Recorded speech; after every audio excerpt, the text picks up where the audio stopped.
Today is Monday, January 27, 2020, and coming up on Roland Martin Unfiltered, the world continues to mourn the death of 41-year-old Kobe Bryant. Died tragically in a helicopter crash yesterday in Los Angeles. We will talk over the next 2 hours with Hall of Famers like Elgin Baylor, also Norm Nixon, Laker great, in addition to retired NBA player, talk show host John Sally, also be joined here, retired NBA player Eton Thomas, journalist Mark Spears, Kevin Merida from The Undefeated, and also sports journalists Howard Bryant, Roy Johnson, Jamal Murphy, Kelsey Nicole Nelson, and Jamel Hill. Folks, people are still reeling from this tragic news, and we'll talk about really what Kobe Bryant meant not only to basketball, but also to the world at large. It's time to bring the funk on Roland Martin Unfiltered. Let's go. He's got it. Whatever the miss, he's on it. Whatever it is, he's got the scoop, the fact, the find. And when it breaks, he's right on time and it's rolling. Best believe he's knowing. Putting it down from sports to news to politics. With entertainment just for kicks, he's rolling. It's on go, roll, y'all. It's Roland Martin.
It's been more than 24 hours since folks were stunned to hear the news of Kobe Bryant dying along with 8 others in a plane crash in Los Angeles as he was on his way to support his daughter in a basketball game.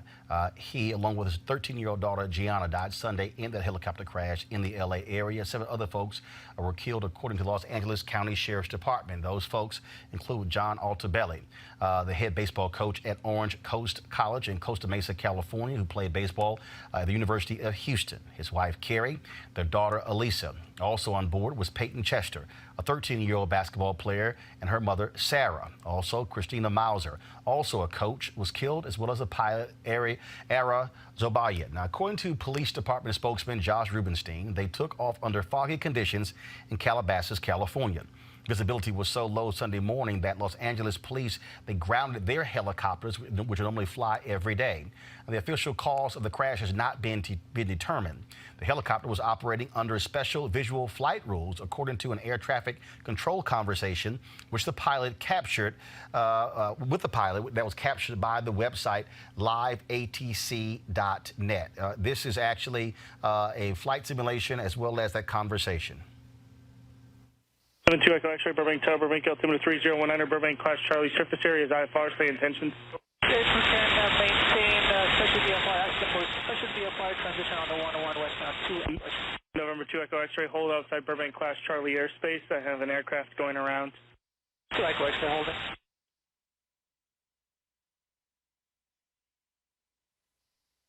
It's going to be a little bit. I got a citation on a 9-mile final, and then that go around that I just had is going to be turning base to final in about 3 minutes. Okay, we'll continue holding 2 Echo X-ray. November 2 Echo X-ray, and for your planning purposes, you can expect to transition to the north side of the airport. I just spoke with Van Nuys on the line, and they've got multiple IFR departures coming off of runway 16, so you can expect to follow the 5 north and cross that way. 2 Echo X-ray, no problem. 317 Papa Burbank Tower. You can expect a few minutes. I got a special VFR helicopter I need to get transitioning. He's been holding for about 15 minutes. South, northwest, follow the 5 freeway, maintain special VFR conditions at or below 2,500. Maintain special VFR at or below 2,500 I-5 northbound 2 Echo X-ray.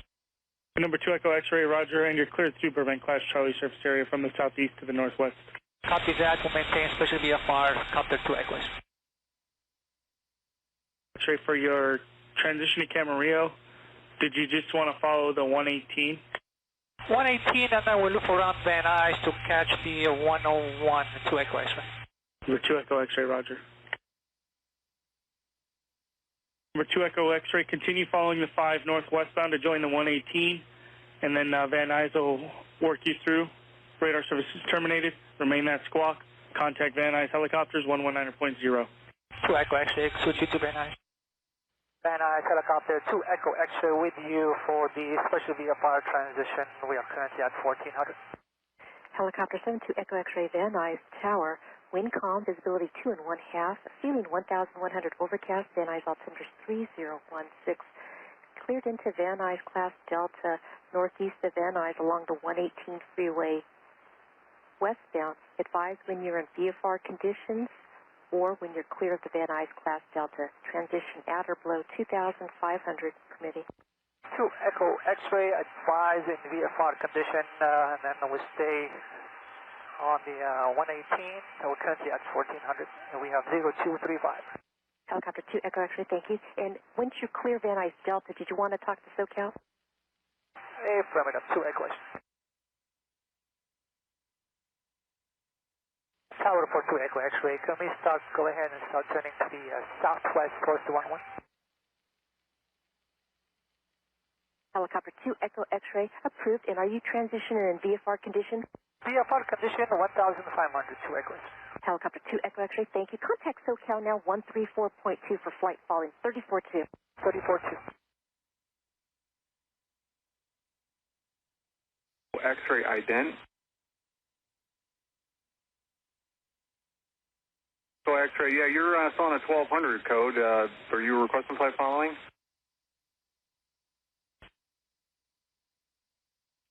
Two Echo X-ray, what do you say intentions?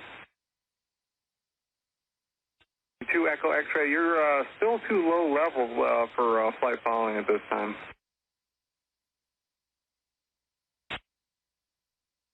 Two Echo X-ray, SoCal.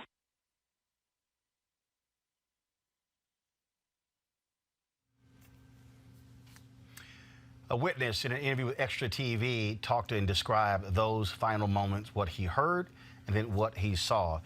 Here is that conversation.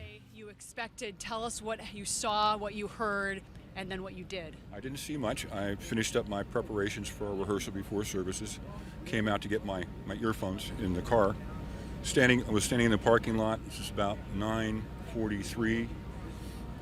A lot of clouds, very low ceiling, deck, and I heard a helicopter coming on a slow left-handed turn, probably from the freeway from Lost Hills.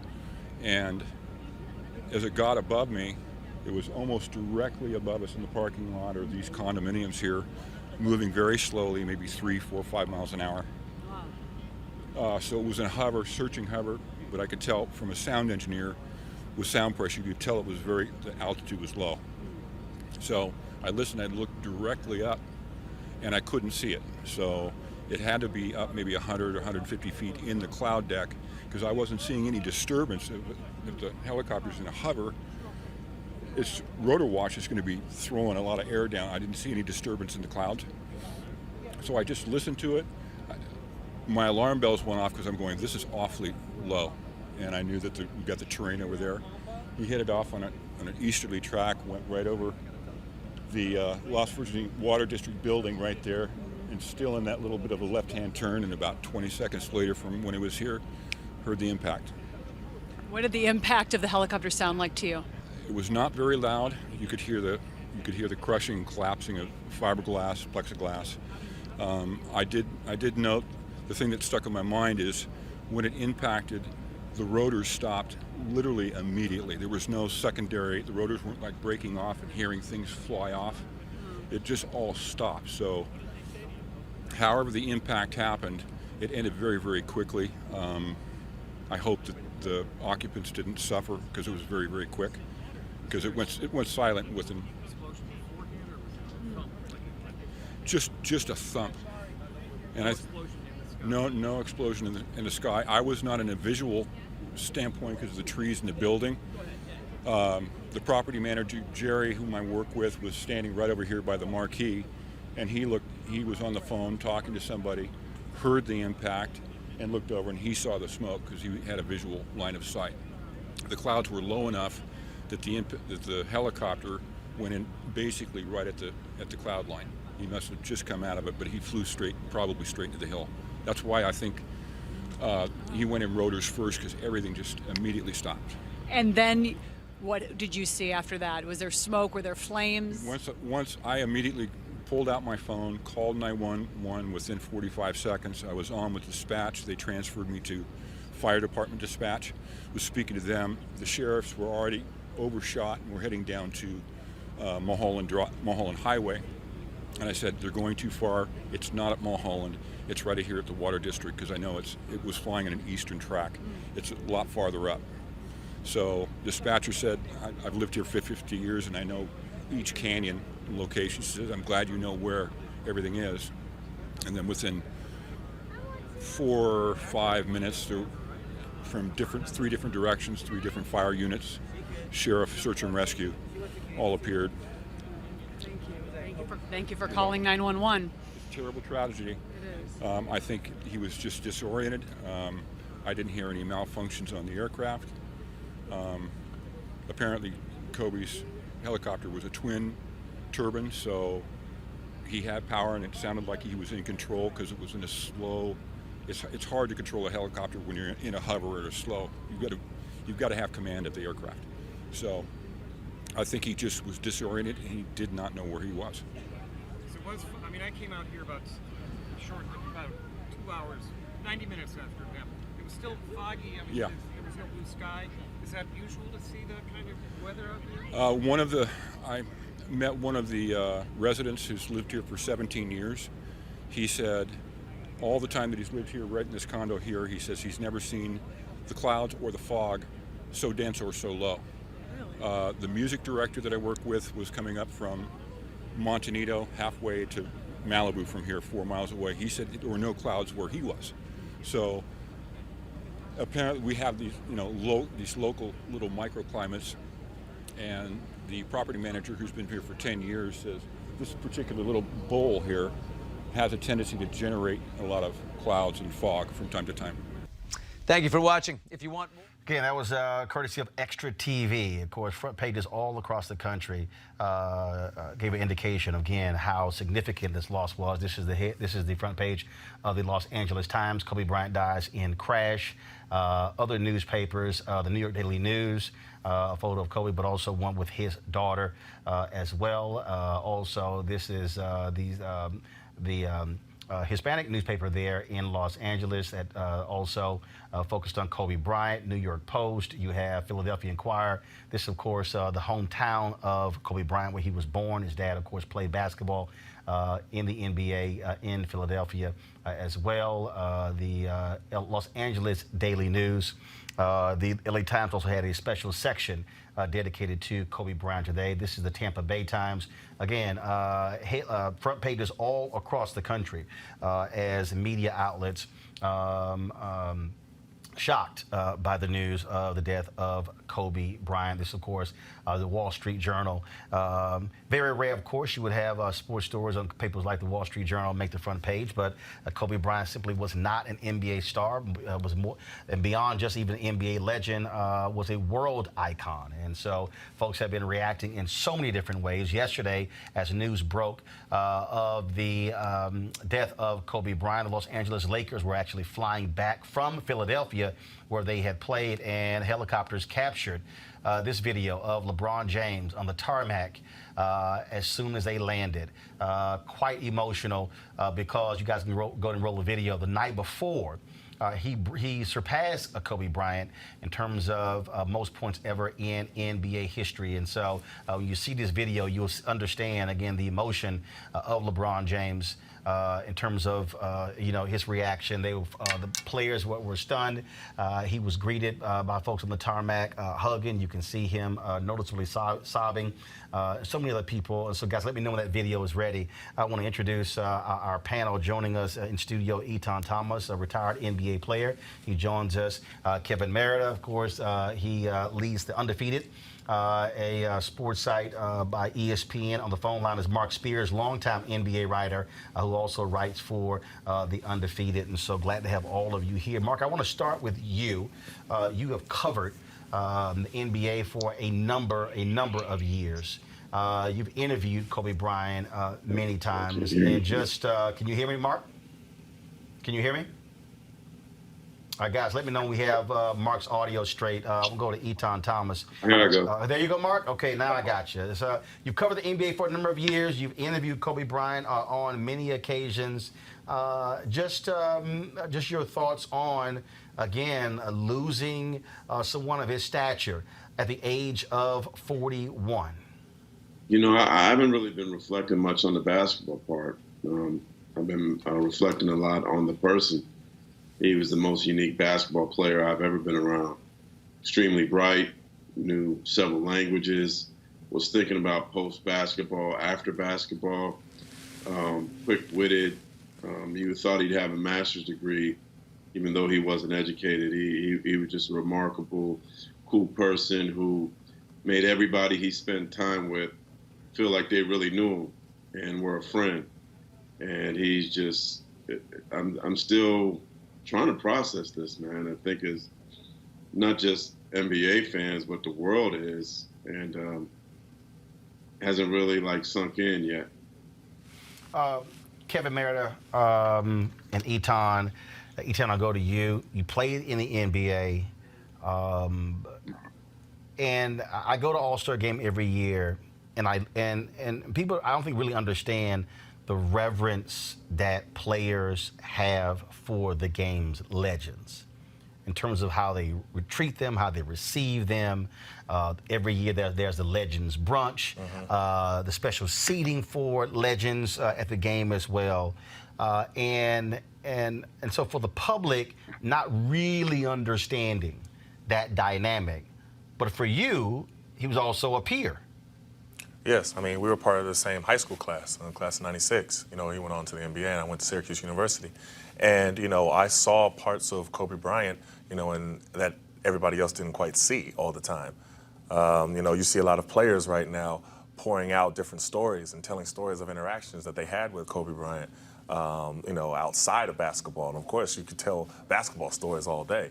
But, you know, the part that I really loved about him was him as a father.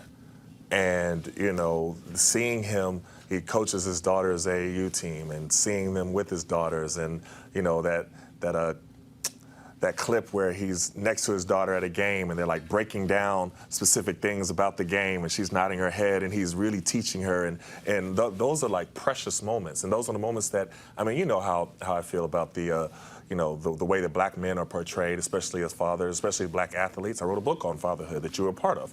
And everything that he showed was kind of negating that preconceived notion that black men are not part of their children's lives. And he showed quite the opposite. And so he was much more than just a, you know, tremendous basketball player that won championships and, you know, scoring titles and everything like that. That's all great. But him as a human being and a father and a husband, you know, he was special. Kevin, from a media standpoint, you see this reaction, and I said this yesterday. Probably the last major sports figure in terms of someone on that level. You've seen other athletes who've actually passed away. I would dare say it's probably Dale Earnhardt. But even him being a NASCAR driver, one of the greatest in NASCAR history, this is on a whole different level. And Richard Jefferson said this, and I totally agree with him yesterday. He said the passing of Kobe Bryant is on the level of when Michael Jackson died, when Prince died, when a Whitney Houston died, when a John Lennon was killed. Yeah. Well, look, basketball has become globalized. You know, the NBA has been very successful in moving that sport elsewhere. Obviously, it had a good tradition in Europe, but they brought European players to the NBA, and it spread into China, and Africa Basketball League was about to start, and so Kobe came of age in that era. He's also part of another really important phenomenon is the high school athletes going to the pros. He was right at the cusp of when that took off with Garnett and then him and then Tracy McGrady, who gave another moving testimony. And we saw young players succeeding at a very young age. You know, he was the youngest player to ever play in the league. And I think that people came of age with Kobe Bryant. And it's interesting because, you know, you play in the profession for 20 years, and his accomplishments, 5 championships and 18 All-Star games, and all these things are fantastic. But 20 years, he leaves that sport, and by most standards of careers, is still a pretty young man, you know. Right. But he became an elder statesman in his sport, and so there was the opportunity of people both to come of age with him and then observe him making that transition as an elder statesman at the young age of 41. On the night before he was killed, LeBron James, as I said, surpassed him in terms of on the all-time scoring list. This is LeBron talking about Kobe Bryant on Saturday night. When I was a kid, when I was in high school, I was growing up through the ranks when Kobe came into the league. He was, it wasn't a dream of mine to come straight, from high school at that point in time to the NBA. But I was like, wow, a 17-year-old, 18-year-old kid being able to make that leap, that's pretty damn cool. And as I started playing more ball and I went into high school, the things that he was doing on the floor, I, admired and wanted to be a part of. I went to ABCD camp, and he came and talked to all the kids that was there, and I happened to be one of the kids that was there, and I was just listening. I was just trying to soak everything up I could, and I remember one thing that he said. He was like, if you want to try to be, great at it, or want to be one of the greats, you got to put the work in. There's no substitution to work. And I was a 15-year-old kid at that camp. You can actually find the footage of him at that camp. And in 2001, I believe I was playing in New Jersey, and the All-Star game, if I'm not mistaken, and y'all could correct me, it was in Philly, right? Yeah, that Saturday, me and Maverick drove to the Intercontinental downtown Philadelphia, and he gave me a pair of his shoes, which I ended up wearing that following night. It was the red, white, and blue Kobe's. I was a 15, and he was a 14, and I wore them anyways. And I sat and just talked to him for a little bit. He gave me the shoes. I rocked them in the game. And it was the same night that we played Oak Hill against Melo. And then I saw what he was able to do the very next night, winning MVP here in Philly. That following night. As I got drafted, I still just admired him. Seeing what he was able to accomplish, winning championships, having, being early in his career where, he learned from the misses that he had against the series against Utah, and he just used that as motivation and got better and better and better to him winning multiple championships, and continued to admire him throughout my high school rank. And then as competitors, just seeing the work ethic that he put into the game. He had zero flaws offensively, zero. You backed off of him, he could shoot the three. You body him up a little bit, he can go around you. He can shoot the mid-range, he can post. He can make free throws. He has zero flaws offensively. And, you know, that's something that I admired as well, just being at a point where the defense will always be at bay, where they couldn't guard you at all offensively, where you just felt like you was just immortal offensively because of your skill set and your work ethic. We take it down to 2008 where we become the Redeem team. And it was a dream come true for me to be able to line up alongside of him. Just admiring him for so many years, and seeing him from afar, and then being able to be in practices with him, and you know, me watching and learning. So on. I mean, it's just too much. It's just too much. The story is just too much. It doesn't make sense. And just to make a long story short, now I'm here in the Lakers uniform in Philadelphia, where he's from, where one of the first time I ever met him, gave me the shoes. He won All-Star Week. It's surreal. It doesn't make no sense, but the universe just puts things in your life, and when you live in the right way, or you just giving everything to whatever you're doing, things happen organically, and it's not supposed to make sense, but it just happens. And I'm happy to be in any conversation with Kobe Bryant, one of the all-time greatest basketball players to ever play, one of the all-time greatest Lakers. The man got 2 jerseys hanging up in Staples Center. It's just crazy. Kobe actually posted a tweet continuing to move the game forward. King James, much respect, my brother, number 33644. Yet, not even 12 hours after those remarks by LeBron James, this was actually LeBron James on the tarmac yesterday as they landed in Los Angeles. It was stunning, Eton, to see the reaction from so many players. For a lot of the guys yesterday, they said, I don't know why I even played this game. You saw Trae Young, how he responded, became very good friends with Kobe Bryant. He was his daughter's favorite basketball player, and he talked about the lessons he learned from Kobe Bryant. You had Austin Rivers, who played for the Clippers, and how he talked about the game the Rockets played yesterday, the Denver Nuggets. Many people on social media were saying they were very surprised that NBA did not cancel games because Tyson Chandler, who played with Kobe Bryant with the Lakers, who's now with the Houston Rockets, and it was just emotional, sitting on the bench, just shedding tears. I think people forget that you guys are humans. Right. I think people forget that emotions are real. Loss is loss. Yes, they definitely do. And, you know, it's interesting seeing people's reactions because they don't understand. I mean, as you just see different NBA players telling personal stories about Kobe, you know, I had my own. I mean, after my heart surgery, you know, while I was here with the Wizards, he came up to me right before we played the Lakers, right in the Verizon Center. And as soon as he saw me, he made a beeline right to me, gave me a big hug. You know, he said, hey, I've been praying for you. You know, as soon as I heard that you were having heart surgery, you know, I haven't stopped praying. You know, and I was just like, oh, I appreciate that. You know what I mean? But everybody's telling these different stories because then you have people outside of basketball that have another view of Kobe. And that has been spilling out now as well. And it's interesting because, you know what? You understand social media, and you understand people bring up bad things at the worst times and things of that nature. But my response to that was like, it hasn't even been 48 hours yet.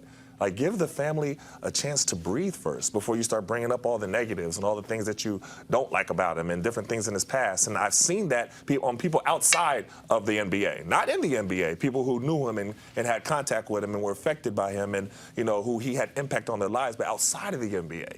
And it's an interesting thing, but, you know, you want to tell people it's okay for you to be human sometimes. You know, you don't have to do things for clicks and likes and things like that. Let the family breathe for a little while. Let them grieve. Well, and Kevin, look, as journalists, people, when folks pass, the good, bad, and the ugly, hosts will bring that up. There have been lots of visceral reactions on social media, pro and con, to individuals who have brought up the sexual assault trial that Kobe Bryant went through. Folks have been, tweeting out those stories. Others were saying absolutely, but bodies hadn't even been recovered before you can bring those things up. And so what's also, I think, interesting also about this is that, to Eton's point, people from the outside have a totally different perspective. There's the commercial of all the haters of Kobe Bryant, and Nike put this out where he was sort of just encouraging them. I want to pull it in a second to continue to sit here and yell at him. But again, that's from a fan standpoint. But it's also when you don't understand, you know nothing about that person. You know nothing about, you've never had a conversation with them. You don't know anything about their history and their past. And I do believe that when someone dies, especially when someone dies at the age of 41, when you begin to hear these things, it gives people a totally different perspective on a person's humanity beyond what we think we know. Yeah.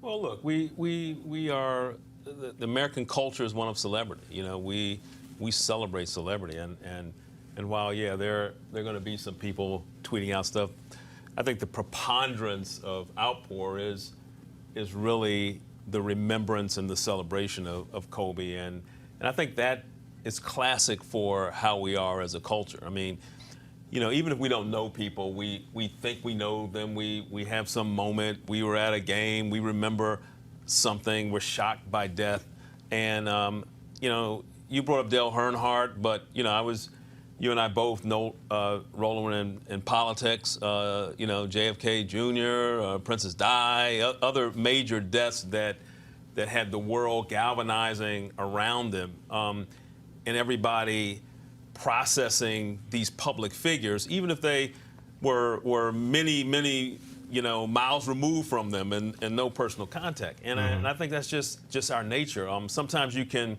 over-celebrate people, you can glorify them in life greater than they are in death, because you know you can't get back death. You know, death is the end, right? And so I think there is a tendency to want to really give people their due, and sure, you know, precisely because we have social media, yeah, there's going to be some people say, well, wait a minute, let's not forget this. But you can imagine if Dr. King had died today in this age, you know, there would have been an amazing outpouring of what he stood for and everything, but there would have been other people that would have mentioned other things. And we can most recently talk about Muhammad Ali. You know, Muhammad Ali died a month after we launched at the Undefeated. You know, it was our first kind of trial by fire of our platform, and I thought we did an excellent job of bringing every single dimension in, because people of that magnitude are worth complexity. They were complex, and they're worth not just looking at through one lens, you know, because we all have multiple identities, you know, not a singular identity. And just as there were a lot of people going back to Ali, everybody were talking about how courageous he was, and some of the same people who, at the time when he was being courageous, people were saying he was a traitor to the country. So a lot of times people come full circle in death with their opinions when those opinions didn't exist in life. And I just think that overall what we know is death is hard to stomach, and it's hard when you've suffered it in your personal life. I'm sure all of us have. I know I have, and you struggle, you grieve differently.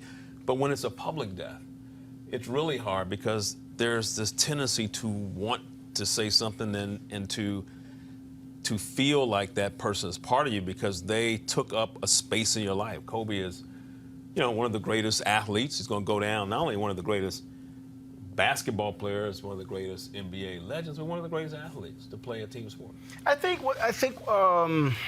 when you begin to, and we're seeing this, a lot of people, and I remember all the stories when Kobe was playing, and the stories of he's moody, he's selfish, he wants to be the star, the whole deal, the back and forth between him and Shaq, even just a few months ago. I mean, people talk about jealousy and fighting and all those different things. And now all of a sudden, Eton, what's interesting is people really trying to understand what it means to want to be great. And I think back when Tiger Woods went through his travails in 2009. Mm-hmm. And I remember being on television, being on CNN, and people like, Tiger needs to change, and he needs to talk to the fans more. I said, let me be real clear. I said, I don't watch Tiger Woods on Sunday to see him talking to fans. Yeah. I said, we are going to measure Tiger by, do you win? And I think, now people are seeing this, what happened, the viral clip that went out with him talking basketball with his daughter. Mm-hmm. I just, it irks me to some degree when people don't understand greatness, they don't understand what it takes. I'll tell you this story with the Jeffrey Osborne golf tournament. It got washed out a few years ago. And so, just massive storm came through. And so we're sitting at the table. And one of those moments where you wish there was a camera. Mm-hmm. Now, I probably had 10 of them with me. But to my right was Ahmad Rashad. Sitting next to him was Eddie Levert. Sitting next to Eddie Levert was Barry Bonds. Sitting next to Barry Bonds was Sugar Ray Leonard. And it was me sitting right here. And we're talking about greatness within our disciplines. And so Eddie is talking about just the intricacies of singing. And then Ahmad is talking about what it requires to be a top wide receiver who should be in the Pro Football Hall of Fame. And then Barry is talking about what it means to hit a ball. And then Sugar Ray is talking about boxing. And I'm talking about media. And so they're asking me about, okay, well, but how did you do that mm-hmm. when you're on television? And then I'm sitting and talking about Eddie. And so it was just this amazing conversation that Barry said something was amazing. He said, I can teach you 2 out of 10 things to make you a good hitter. I can't teach you all 10. I just can't. I have all 10. I can only teach you 2.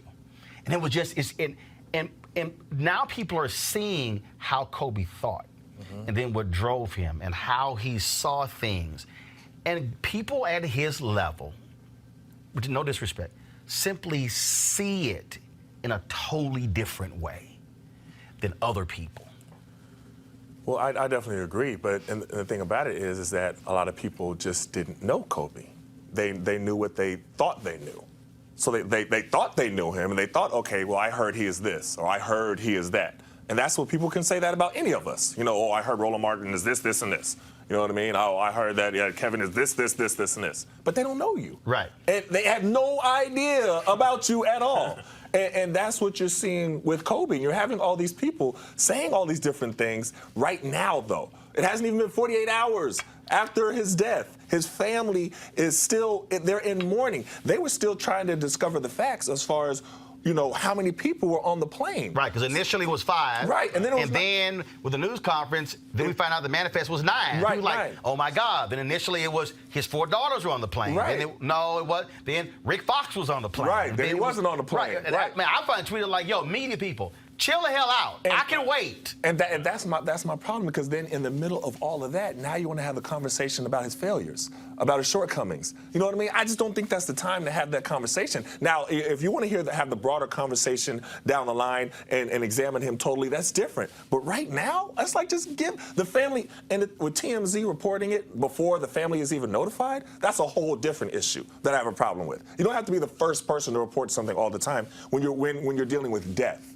Now, I understand breaking news and you want to be, I understand that part, but with death, so the family has to find out by you reporting on it that their family member, I think that's just, there's something wrong with that. So to have that conversation when all of that is going on and you want to bring up the person's past and the things that you don't like about them and the criticisms and things of that nature, I think that's just inhumane.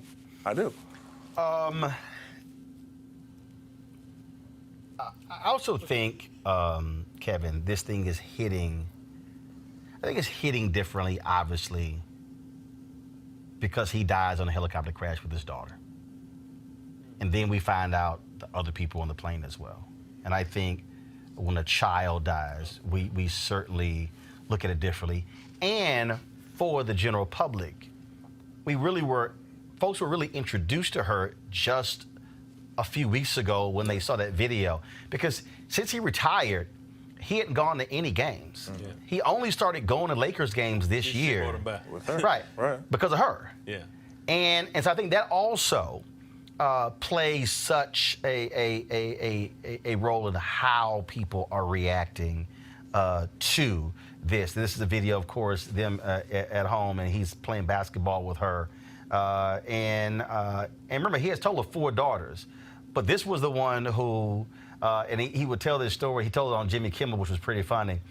When people would say, "Man, you know, when are you gonna have a son who is going to care for the legacy?" And she would go, "Hey, I got this." Yeah. And now we find out just a month ago that he'd already filed to get the trademark to Mamacita. Yeah. No, I mean, look, I think kids are, they're precious, right? You know, precious in God's eyes and in ours, right? I mean, I think that, you know, our heart breaks a lot for the loss of children, and those scenes of him with his daughter and teaching his daughter, you know, go back to what you said, Atan, about men and daughter, black men and their kids. Mm-hmm. You know, it's just so it makes the loss even greater, right? And she, you know, was developing, right? And she was good, right? And so, you know, going back to that thing you said about greatness was just sticking with me. I wish I could have been at that conversation. Dude, it was crazy. But I do think that there's so much greatness, and I'm an admirer of it. You know, I don't care if, you know, I'm in a jazz concert and I'm watching somebody. I don't care if it's Cyrus Chestnut or whoever, and I'm watching the keyboards and just thinking, like, how did they create that? And it's a thing that I think we all in our professions and disciplines, even if you do the thing, you know, I'm reading some work and say, man, this is some beautiful paragraphs. Right. And you're just trying to absorb how does a person become what they become in their discipline. One of the things that people have mentioned about Kobe was just that fierce competitiveness, and then you're combining whatever talent, God-given talent he has, with that ability to hone and sharpen and think that talent and be competitive, that edge. And you know that from being in the league, that extra bit of thing that you will yourself, that lack of fear. You know, they played that clip many times where Matt Barnes, him having a little bit of a skirmish, and Matt does the ball like that, and Kobe doesn't flinch. And that just that sense of no fear here, you know. And you know, in basketball, in any profession, this is great. People are going out making 99 straight free throws when they're in the gym with me. But then they're in a high pressure environment, you know, whether it's an NCAA tournament game, NBA finals, and that they're not able to perform like that. Right. And so a lot of what he was able to bring was that sense that, you know, I got this, I can win, that confidence. And you know that better than me. Right. I want to do this here. To that point, this is a Nike commercial. Then we're going to bring in Mark Spears. He had to jump off, but he's actually back with us. So I want him to speak to that about Kobe Bryant. And so this was a Nike commercial they put together dealing with Kobe Bryant and his haters.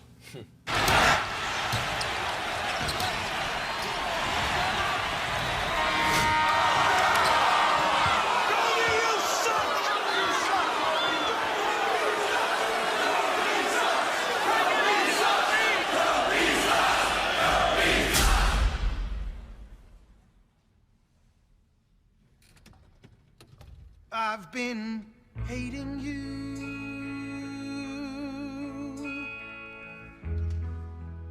too long to stop now. You're retiring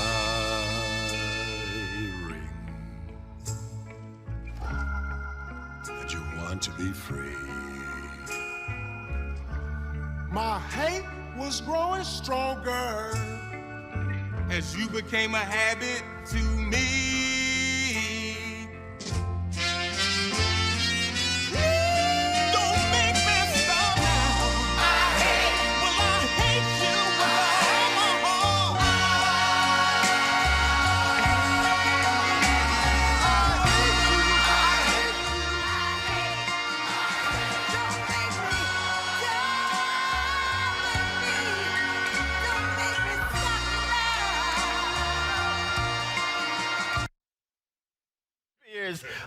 There's an amazing commercial, but again, I mean, this was a guy who came into the league, who said from the beginning, when this is all over, I want to be one of the absolute greatest, and I want to be even greater than Michael Jordan. People said he was nuts, but that's what drove him. Yeah, he's that was great, man. And it's funny because they always say when a player is told that he sucks, that means they're great.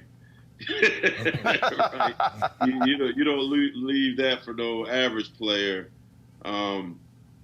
Just that every time he showed up, you thought you'd see something special. Like that game when Kobe had the 81. That Lakers team was trash, man. It wasn't a good team, but people kept going to the games because you never know. Hey, what is Kobe going to do? What is Kobe going to do? It was always about what is Kobe going to do. In the city of Los Angeles, known for entertainers, actors, singers, Fred Astaire, you know what I mean? Denzel Washington, Jack. I think he's the greatest entertainer they ever had.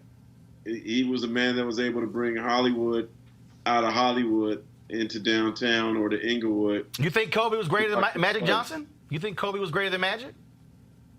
Well, I think Magic is the greatest player of all time. Well, you just said that, so I just wanted to make sure. But I do think he was loved more than Magic.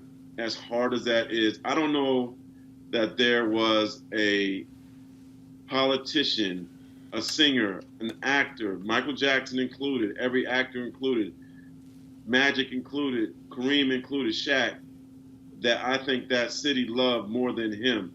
You got to really love somebody to hate LeBron James when he comes in. I think the Lakers fans love him so much that they felt guilty loving one of his rivals, which shows you how much they love him. The outpouring of people at Staples Center, the memorials around the world, and it's not just basketball. You see it in soccer. The Sports Center, Sky Sport of England, all they're talking about is Kobe today. They're not talking about soccer. In China, memorials. It's all. Not many people can influence the world. Kobe was going to China and going to India and going to Europe before other players. He was just ahead of the game. He made the world love him. He's probably the only player in China more popular than Yao Ming. I truly believe in my heart that this is the most popular entertainer to ever be in Los Angeles. And the outpouring of love, the reason why you're talking about him today, the reason why the world is talking about him today is because of how great he was on and off the court. Journalist Jamal Murphy joins us right now. Jamal, welcome to Roland Martin Unfiltered. Thank you for having me. Just your initial reaction to losing Kobe Bryant at the age of 41. I mean, it was devastating, as you guys have said. I think really the commercial you just showed kind of sums it up in terms of him having all those haters. And he had haters because he was so good at what he did and he was brash. But it's brings to light what we're going to miss in the second act of his career or his second career, because I felt like, I started to like him even more after he was retired and he started to speak out on social issues like he had never done as a player because he was so focused as a player. He praised Kaepernick for what Kaepernick was doing. He tweeted out against Trump. These are things that he didn't do as a player. So, whether if you weren't a Lakers fan, you might have hated Kobe. But as, in retirement, I think you start to appreciate him as a person more. And I'm just sad that we won't get to see that stage of his career. I'm glad you brought that up. So I probably when I know when I was in Dallas and I covered Dallas Maverick games, I crossed paths with Kobe Bryant. Never took a picture. So probably did interview, whatever. But Kobe and I did have a conversation. So 2000, you might remember. In 2014, the New Yorker did this article on Kobe Bryant. And he made some comments about the Miami Heat and the photo that they took in hoodies, paying homage to Trayvon Martin. And a lot of folks don't realize that I've been obviously one of the voices who actually was pushing national media to make this a national story. Was communicating directly with Dwayne Wade and others saying it's important to do something. And then it was after that, D. Wade hit me up thanking me for pushing this issue and pushing players. So when I saw the comments, I then said, because the year before, Jim Brown had made some comments about Kobe Bryant not understanding African-American culture. And I think I put some tweets out, and I said, y'all remember what Jim Brown said? He was right about Kobe. And it was a couple of tweets that I put out. So I'm in Boston. I think I had spoken at MIT, and I'm at the airport, and my phone rings. And it's Kobe Bryant.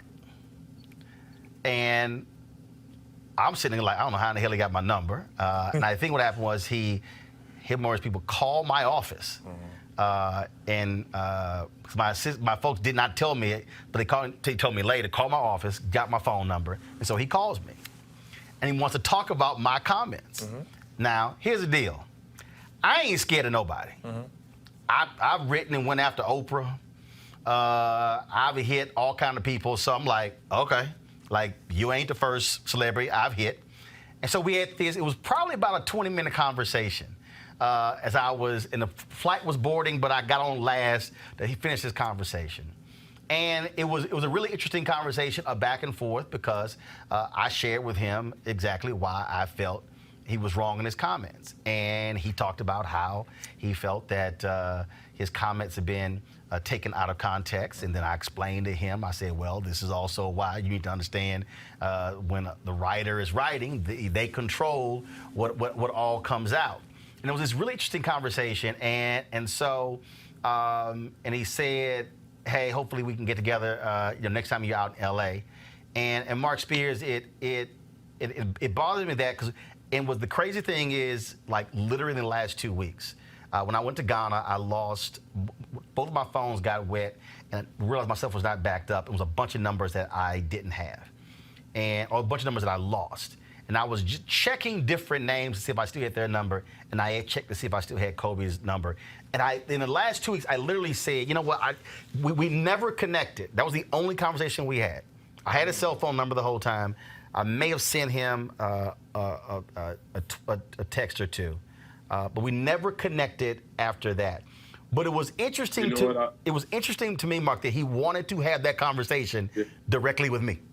And he would have had it with you. And my trick is I always ask for emails, because them dudes change their phone numbers all the time. Very true. Very true. And I want my bosses there, Kevin Barrett. I want him to hear this. I was actually going to email Kobe today in hopes of getting an interview in the next couple of weeks or next month or so about the Hall of Fame, because he's going to make the Hall of Fame, and that's going to be another emotional moment when he gets into Springfield in late August, early September. And I just wish I would have sent that message earlier, just to have a last interaction with him. I often talk to him via email, and as I said, he's a guy that cared about you as a person. I sent him an email when I got the job at the Undefeated, and he knew some of my frustrations before, and he's like, look, congratulations and bring what you're capable of bringing. I felt like he was my coach, and he was good at bringing things out of people and learning who he was going to meet and beforehand and making them feel comfortable. And anybody that met him and got time with him, you guys know what it's like when you talk to celebrities and they're just passing by and just shaking hands and kissing babies. He hugged you. He gave you a moment. He asked you about you. And, I remember seeing Muhammad Ali doing autographs in Louisville, Kentucky for 90 minutes. I always remember Kobe Bryant giving every person that he met with after a game time, energy, asking them about themselves. It wasn't all about him. And I think a lot of athletes can learn from him, entertainers, singers, people. Jamal, you mentioned what he was doing now. And that's also, I think, also one of the saddest things is that we now don't get to see the second act. He was really focused on his media company. We talk about the Oscar, but also they had just put out a line of books, the studio he was developing, because he also understood how vital it was in terms of who controlled the storytelling. And I think if you look at what he's doing, what he was doing, and what LeBron is doing with media, what Kevin Durant is doing, it's amazing how this generation of basketball players really understand. I mean, stuff that Eton, that you're doing as well with media, they understand the power of controlling the narrative.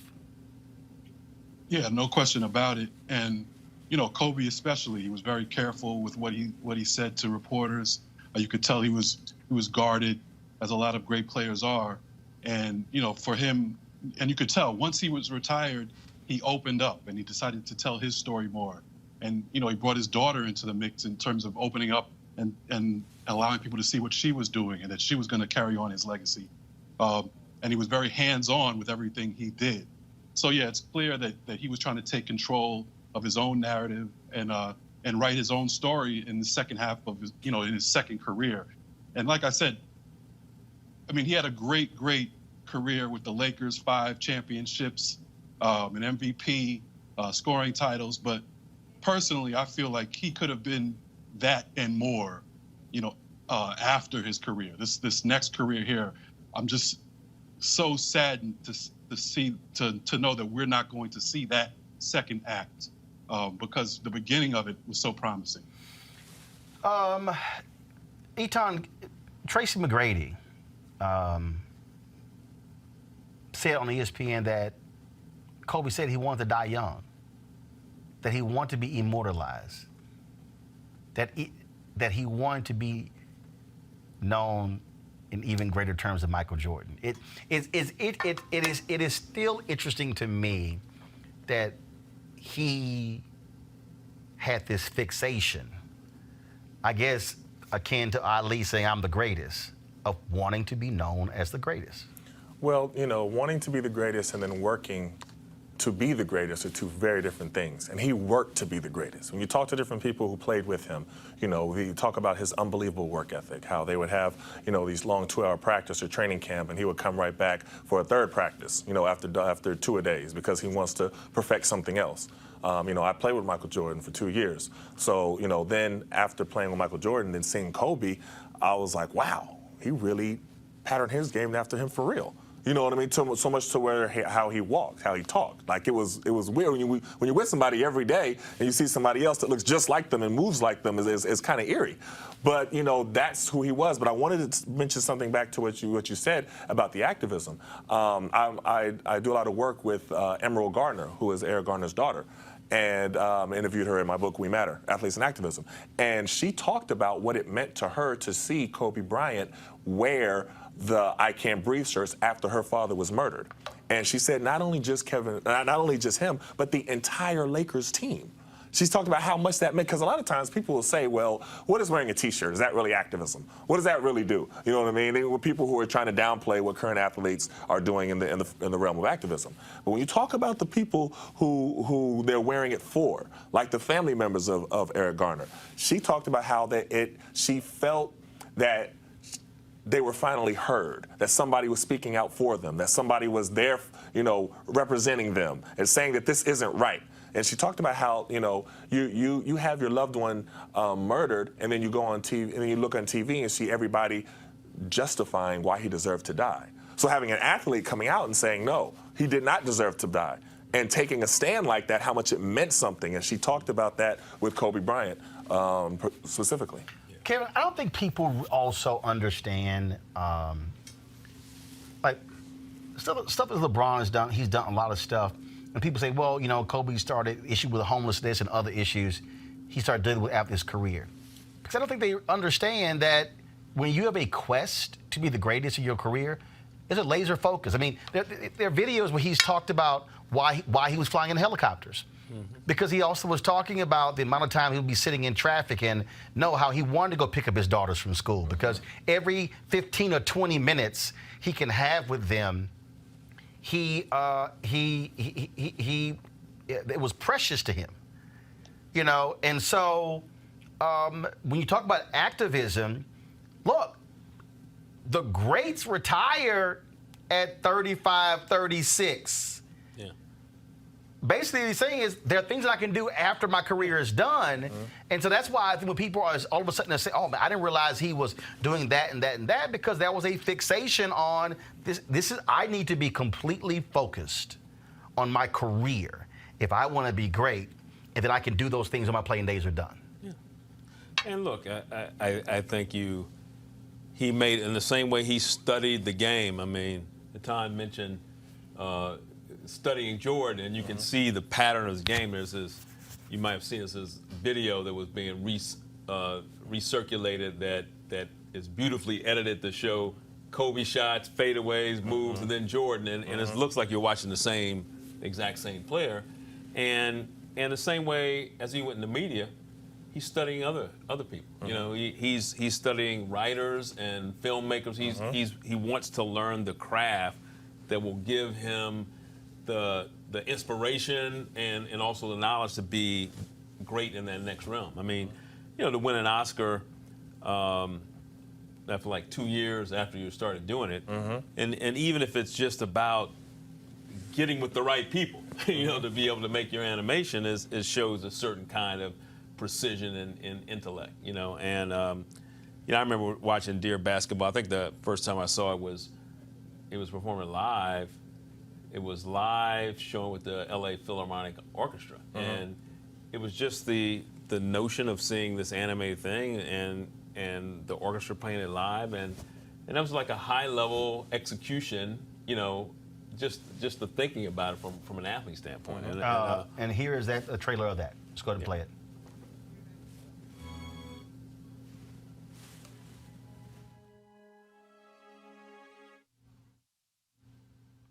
All right, guys. Let me know when we have the trailer of that Oscar winning short ready. In the meantime, folks, I do want to share with you. So there've been so many reactions from people, especially a lot of players. Dwayne Wade initially posted a tweet saying, "No, don't let this be true," and then he posted this video of his reaction. Once it was confirmed that his good friend Kobe Bryant had died in a helicopter crash in Los Angeles.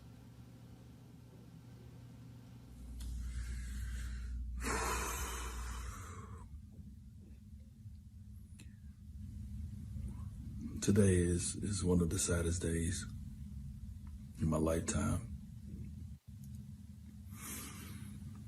It seems like a bad dream. You just want to wake up from. It's a nightmare.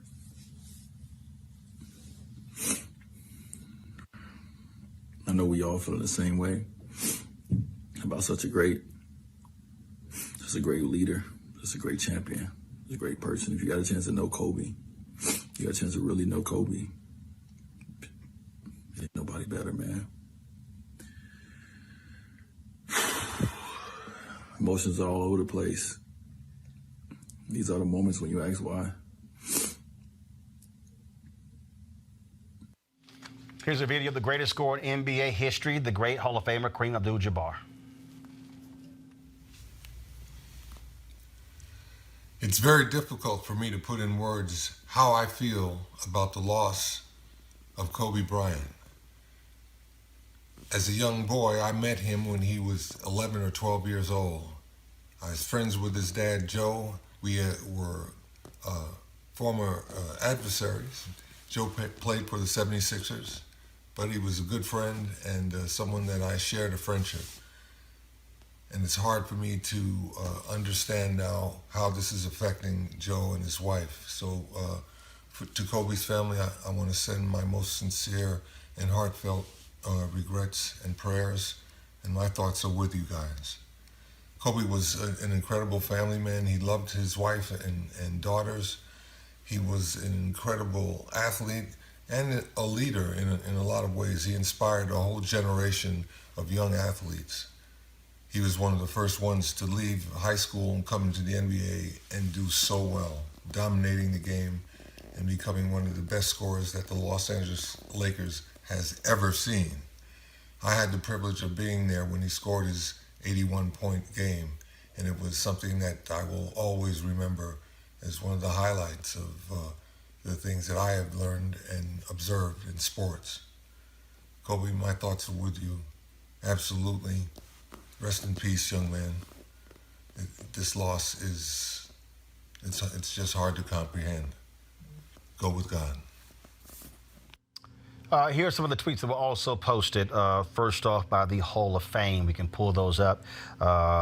First of all, like I say, so many people have been posting videos, have been posting photos, you name it, with their responses. This, of course, right here is Kobe Bryant will be a first ballot enshrinement to the Naismith Basketball Hall of Fame class of 2020, expected to be arguably the most epic class ever, with Kobe, Tim Duncan, and Kevin Garnett. Hall of Fame Chairman Jerry Colangelo said Kobe will be honored the way he should be. This is President Barack Obama. Kobe was a legend on the court and just getting started in what would have been just as meaningful a second act. To lose Gianna is even more heartbreaking to us as parents. Michelle and I send love and prayers to Vanessa and the entire Bryant family on an unthinkable day. Wu-Tang Clan. My thoughts and prayers go out to the family and loved ones of Kobe Bryant. Shocked and saddened to hear he has died in a helicopter accident. A man that transcends basketball and sport in general. One of the all-time great athletes. Colin Kaepernick shared these thoughts. I'll remember Kobe as a basketball legend, father and a man. Watching him and Gigi share the relationship with us is something I won't ever forget. My heart aches for his wife, children, and family. I hope the waves of love being sent to his family can ease some of the pain they feel. His teammate, Shaquille O'Neal, tweeted, there's no words to express the pain I'm going through with this tragedy of losing my niece, Gigi, and my brother, Kobe Bryant. I love you, and you will be missed. My condolences goes out to the Bryant family and the families of the other passengers on board. I'm sick right now, and his son had also released that he and Kobe were actually texting that morning before he took off on that fatal helicopter. Magic Johnson, of course, a Laker great, my friend, a legend, husband, father, son, brother, Oscar winner, and greatest Laker of all time is gone. It's hard to accept. Kobe was a leader of our game, a mentor to both male and female players. Whoopi Goldberg, the actress, rest in peace, Kobe, hero to many, including my grandson, extraordinary athlete, and always kind to me and my family. My deepest condolences to his family. John Legend, of course, who performed last night in a tribute to Nipsey Hussle that also turned into a tribute to Kobe Bryant. He tweeted, I'm so sad and stunned right now in Staples Arena, where Kobe created so many memories for all of us, preparing to pay tribute to another brilliant man we lost too soon, Nipsey Hussle. Life can be so brutal and senseless sometimes. Hold on to your loved ones. We miss you, Kobe. And the final one here is Bruno Mars. Tweeted Kobe was a real-life superhero on that court, and I'm sure he was one to his family, sending love and prayers to them. This is heartbreaking. Folks, I'm going to go to a break. When I come back, we're going to talk with Hall of Famer and Lakers legend James Worthy. We'll continue talking here with Eton Thomas and Kevin Merida as well. You're watching this Roland Martin Unfiltered tribute to one of the greatest basketball players of all time, Kobe Bryant, dead at the age of 41.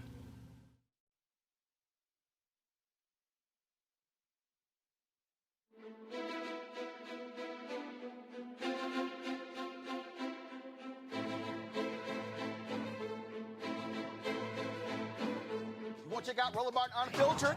YouTube.com/Roland S. Martin. And subscribe to our YouTube channel. There's only one daily digital show out here that keeps it black and keep it real. It's Roland Martin Unfiltered. See that name right there? Roland Martin Unfiltered. Like, share, and subscribe to our YouTube channel. That's YouTube.com/Roland S. Martin. And don't forget to turn on your notifications so when we go live, you'll know it.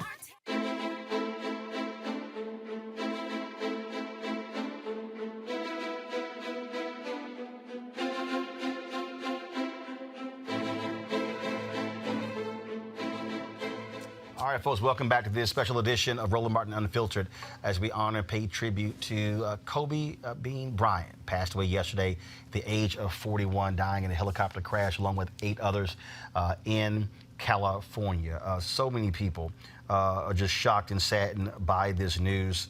Again, one of the all-time greats of the NBA. Joining me right now is Roy Johnson, columnist with AL.com, longtime sports writer with Sports Illustrated. Roy, glad to have you here. Just your initial thoughts on Kobe Bryant. Well, it was a shocking day, Roland, for many of us, for most of the world, much of the world. As I mentioned to you earlier, it was reminiscent for me of the day that Earvin Magic Johnson announced he was HIV positive in November of '91. And the reaction around the world, this was obviously worse. A young man and his daughter, his 13-year-old daughter, and other tremendous people, family people, died in this fiery crash. It was just shocking for this Sunday afternoon. A young man who had so much fire in him and so much fire left to live, certainly demonstrating that he was able to not just be a great bridge. He was the bridge of greatness between, certainly Michael Jordan and LeBron James and the standard that the league needed at that time. He demonstrated a competitiveness and an outright fire that, some people may have rubbed some people the wrong way, even some teammates, but you could never doubt his competitiveness. You could never doubt his drive. You could never doubt, his desire to win championships. And so he carried the league for a long time, for many years, and passed the baton on to LeBron. And certainly later on demonstrated an acumen in places like Hollywood, in business, in technology, and probably first and foremost as a father to 4 daughters. And you heard many women come out today and speak to his efforts on behalf of female athletes. Certainly we all know he had a complicated past, and we shouldn't dismiss those who are feeling a little bit untoward, who may have been, victims of sexual violence, who refer back to the rape charge in 2003. But certainly overall, Kobe was demonstrating an effort and a desire to become a better person, to be a better father, and to be the kind of model that even his predecessor, Magic Johnson, is now being off the court. So it was a tremendous loss. It is a tremendous loss. The NBA is in mourning, sports world is in mourning, and many people who follow sports are still a little bit shallow today because of what happened yesterday. First of all, Jamal, are you still there, Jamal? Yes, I am. So I just want to get your final thoughts on how people are going to remember Kobe Bryant. Obviously, it is still fresh. No funeral plans have been announced. NBA All-Star Game is week after next. I think it's gonna totally change how people look at that weekend in Chicago. I checked the NBA. February 17th and 18th, there are no games on those days. I would not be surprised if his funeral and that of his daughter is going to be held on one of those 2 days when there are no games, to allow as many players as possible and league personnel to be able to go. Just your final thoughts. Yeah, no, I mean, he's going to be remembered first and foremost as a tremendous basketball player, one of the best to ever play the game, easily top 10 ever to play the game. His fiery competitiveness, his unquestionable work ethic, the Mamba mentality. I mean, that's what it's going to be. And we see already players now of this generation are trying to copy that, have learned from Kobe and are trying to come with that same work ethic and that same athletic drive that he had. So he's not going anywhere spiritually, for sure. We will all remember him. He's put a stamp on the league, and the players that are playing now are representing him. All right. Jamal, we sure appreciate it, man. Thanks a lot. Thank you. There are not a lot of people who know what it takes to be a basketball great, Roy Johnson, but our next guest does. He is one of the greatest to ever play in the NBA. Welcome to Roland Martin Unfiltered Hall of Famer Elgin Baylor. Hello? Elgin, Roland Martin, how you doing? Okay, I'm doing fine, Roland. Certainly for someone like you, one of the league's greatest, one of the 50 greatest players in NBA history, and of course, legend there in Los Angeles. It just has to be a lot to know that Kobe Bryant is no longer with us. I know it. I heard it. I just, couldn't believe it because, Kobe, I really like Kobe. A lot of people, thought Kobe was snotty, different things like that. But I would talk to Kobe a lot. We'd talk about basketball and things like that. And then you admire the guy because the guy was really, very athletic and was a very talented player, And the only problem Kobe had was just holding back, some of the things that he wanted to do or say or something happened on the floor. And, Kobe was just one to just stand up for what he believed in. But the guy was just a tremendous player, very athletic. What we had Mark Spears on. He was talking about, look, you've had some great people come through Los Angeles. Obviously yourself, Magic Johnson, Kareem Abdul-Jabbar. We can go James Worthy. We can go, Jerry West. We can go on, Wilt Chamberlain. We can go on and on and on. But describe for folks how significant Kobe Bryant was to Los Angeles. Well, Kobe, it's like, first they say a showman, people want to see, Kobe was so athletic, talented. He could do things out there, his body language, in the air, shoot, and everything else. And it was interesting to watch, because when once he got the ball, everybody was just curious. What is he going to do? What move is he going to make this time or that time? And it was fun, and interesting to watch. It was, great talent, and people loved him. Absolutely, absolutely. And I also want to just get your thoughts on this in terms of, because I said this to Eton Thomas, on the set, Eton Thomas, he's with me right now, along with Roy Johnson, journalist, and Kevin Merritt, journalist as well. And, matter of fact, let me just do this here. Roy, Eton, Kevin, y'all got a question for Elgin? Oh, my gosh. Let me jump in there. Because you're a legend. And it's a lot of times young guys now, they want to be great, but they don't know the work ethic that it takes to be great. And one of the things that Kobe had was he had that work ethic. You had that work ethic. A lot of the players, Kareem, Magic had that work ethic. Talk about that. What kept Kobe and set him apart from everybody else was his work ethic. Because I think a lot of times young people don't quite understand that. Well, you have to have the work ethic, to do that, but also not being, cocky or anything like that. But you also have, in your mind, you have to believe that you have the ability, the talent to do the things that you love most, playing. I don't think people think about that. Me, I go out there and play, and they say, well, what do you think about this player? What do you think about that player? I say, hey, what do you think about me? He's got to guard me.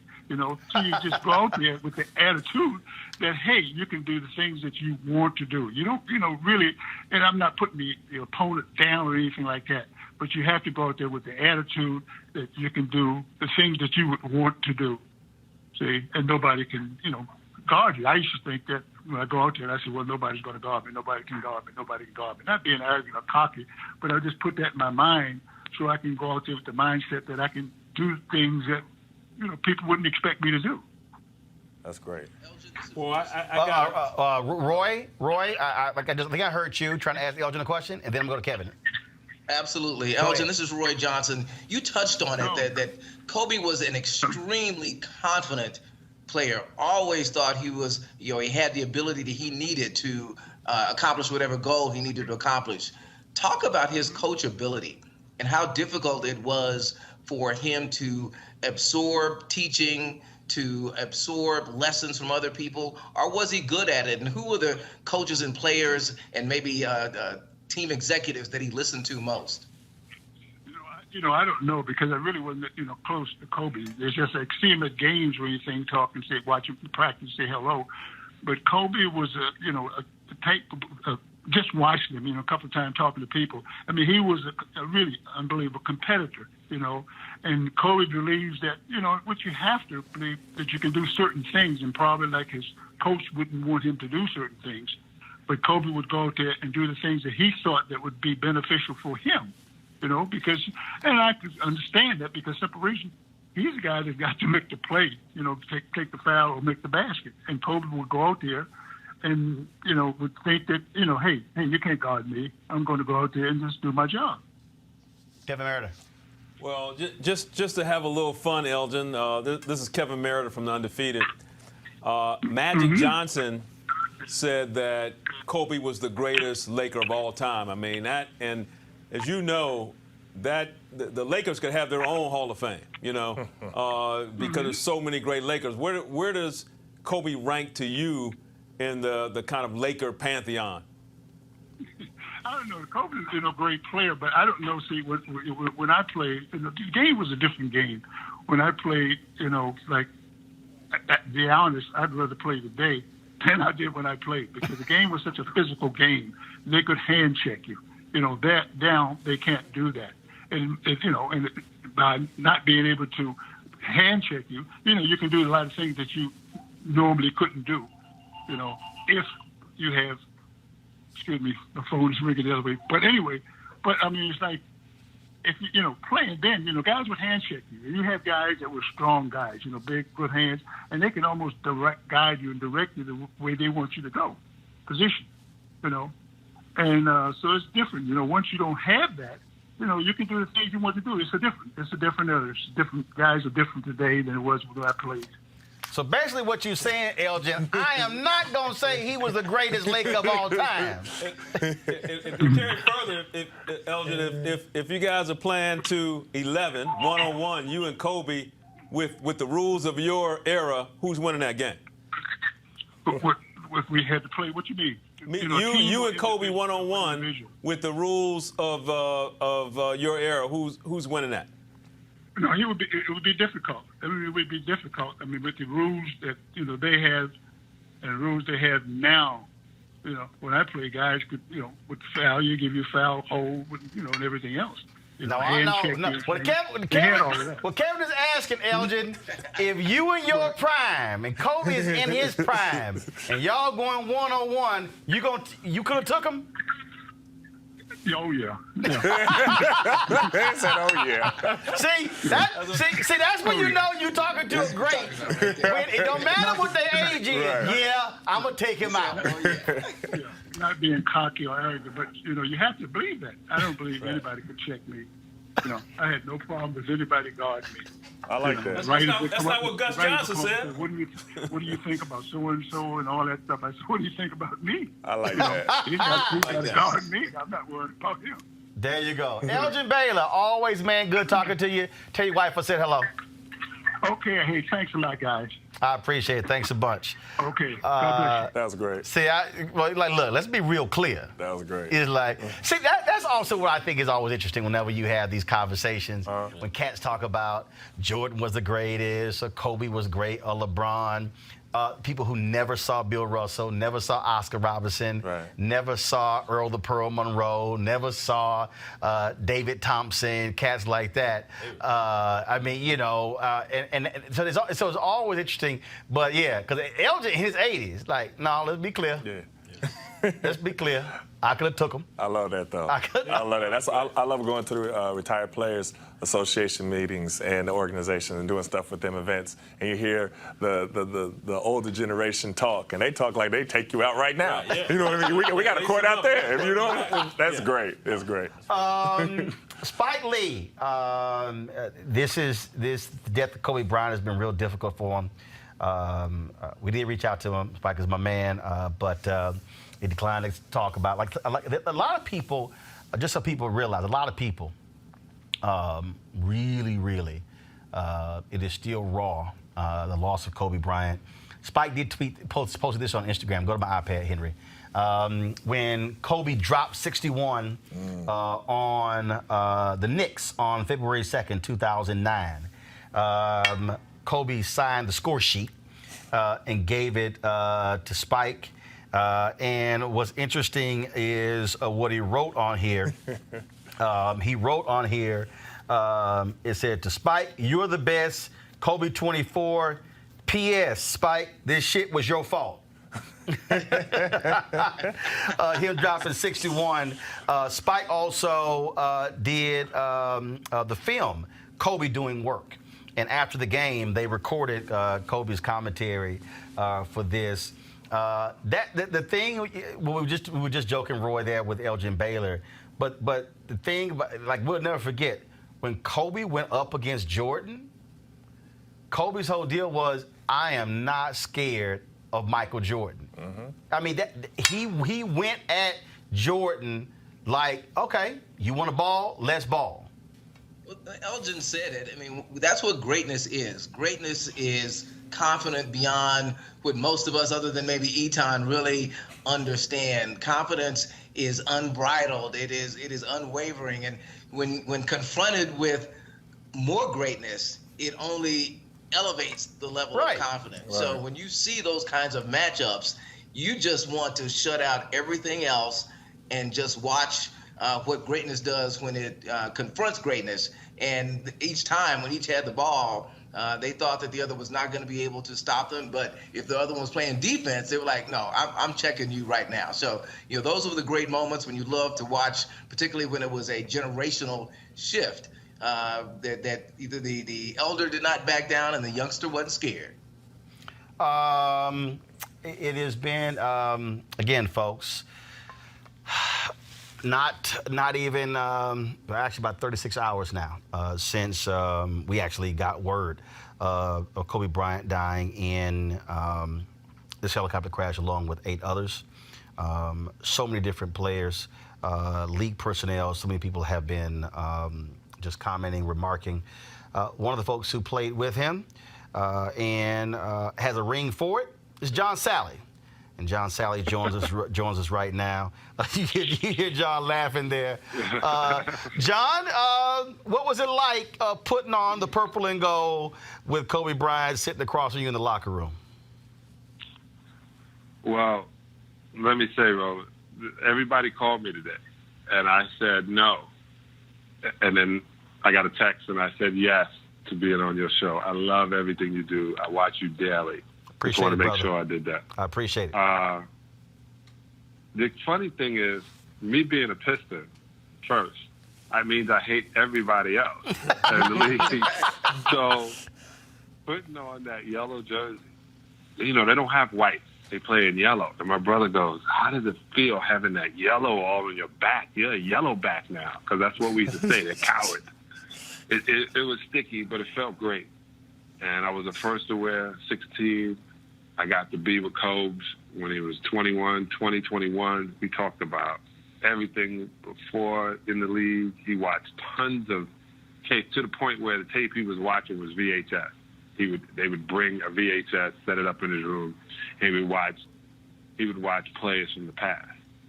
And he would take something from all of them, as we would say, from all of the masters, and became a grandmaster. He was an unbelievable person, and he said he did everything young. And in the amount of time, 41 years, he got so much done. The thing that we were talking about this earlier, and all these people have their own thoughts based on what they heard and understand about Kobe as a person, being moody, challenging other players, not wanting to listen to coaches, things along those lines. You were in that locker room with him. What you saw up close, what made him him? What was it? It was his desire not to be the next Michael Jordan, but be the first Kobe Bryant. I literally said that to him. I said, so you're going to be the next MJ? He goes, no, I'm going to be the first Kobe. I said, so what do you want? He said, I want to be the greatest player to ever play in the NBA.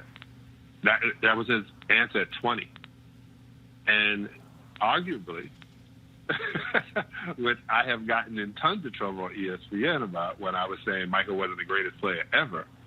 I said, because, time is still going. Great entertainer, great time. Kobe just expounded on everything MJ was doing. He may have laid the path, but Kobe was a trailblazer as well.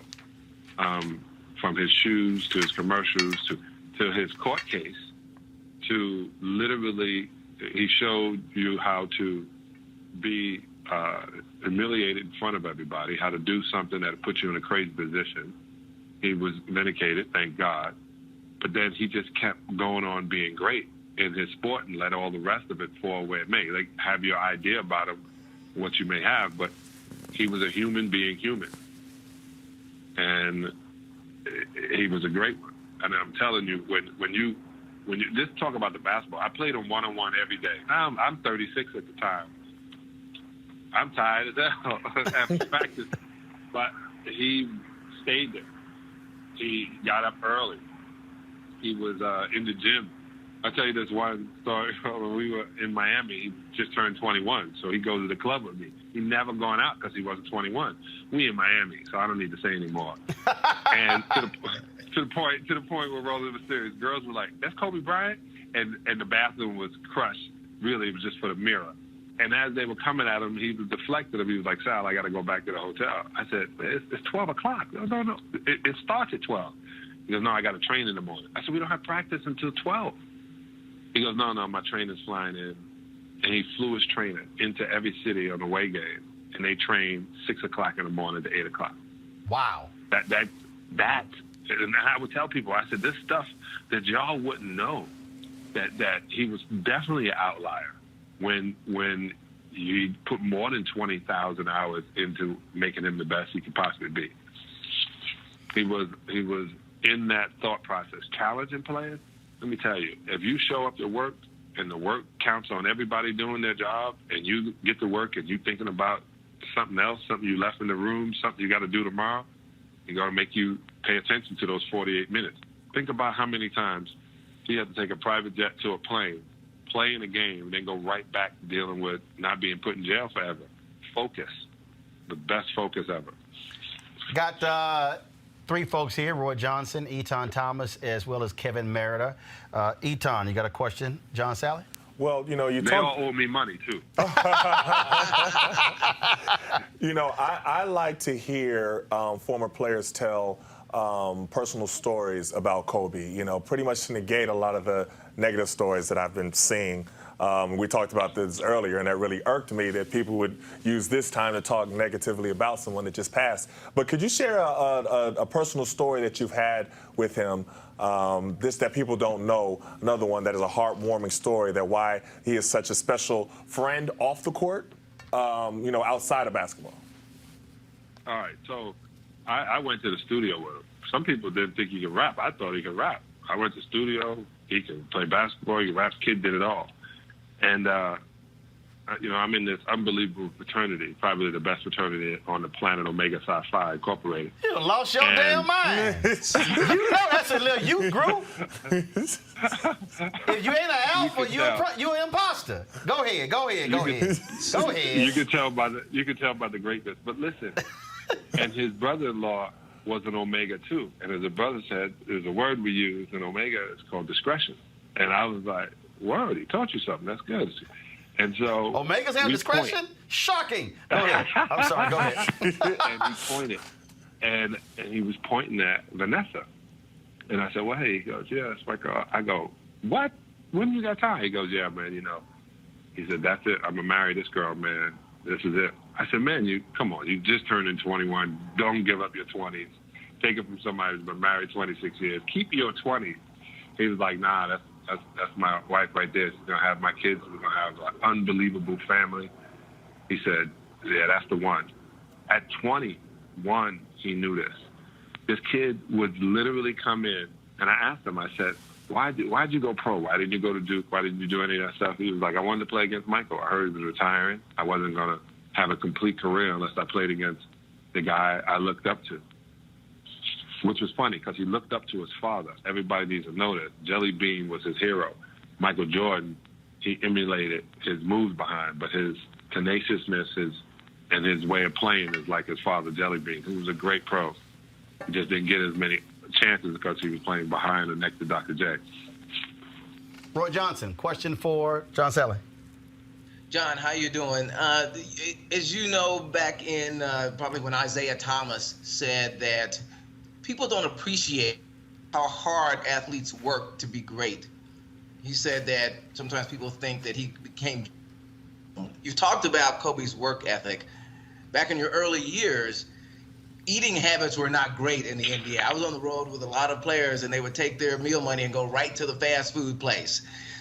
Can you give us some insight into some of the non-workout things that Kobe did to continue to make himself great? And did you ever see him fall off from that as his career, I know you weren't playing, but as his career continued, did he set that standard in terms of fitness that somebody like, say, a Tiger Woods set in golf?